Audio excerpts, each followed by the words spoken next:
त्याच्या आधी बिहारमध्ये झालेल्या निवडणुकीसंदर्भात आपण एक ट्विट केलेलं आहे. तुमचं काय भूमिका आहे त्यामागची? हे माझी भूमिका काहीच नाही आहे. सुप्रीम कोर्टाच्या निर्णयामध्ये पॅराग्राफ 170 की 171 आणि त्याच्यामध्ये 184 की 182H कन्क्लुजन जे आहे, या दोन्ही पॅराग्राफमध्ये सुप्रीम कोर्टाने असं म्हटलेलं आहे की इलेक्शन कमिशनला नागरिकत्व ठरवता येत नाही. हे सुप्रीम कोर्टाचं मत आहे. तर इथे चीफ जस्टिस ऑफ इंडियाने सुद्धा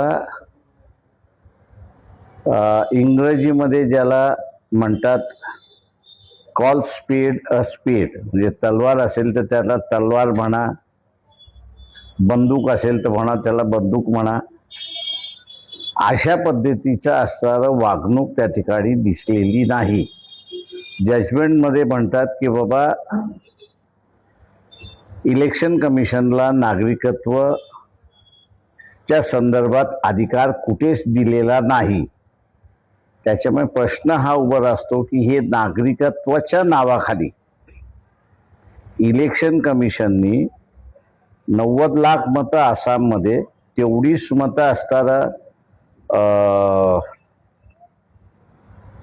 पश्चिम बंगालमध्ये, बिहारमध्ये आणि तामिळनाडूमध्ये मतं घाळ केली किंवा काढली. काढण्याचा अधिकार नसताना सुद्धा काढली. त्यावेळेस राज्यघटनेप्रमाणे हे फ्री आणि फेअर इलेक्शन आहे का, हा प्रश्न त्या ठिकाणी उपस्थित राहतो. आणि म्हणून मी असं म्हणालो की काँग्रेस आसाममध्ये, TMC वेस्ट बेंगॉलमध्ये, DMK तामिळनाडूमध्ये, डावे केरळामध्ये, यांनी आत्तापर्यंत सुप्रीम कोर्टामध्ये याचिका दाखल केली नाही.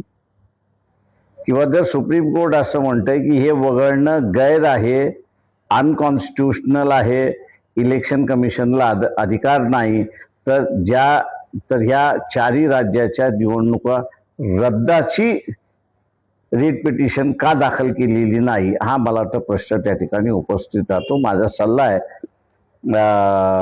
या पक्षांच्या प्रमुखांना की आपण असणारं सुप्रीम कोर्टामध्ये ह्या निवडणुका रद्द करणारी याचिका दाखल करण्यात यावी.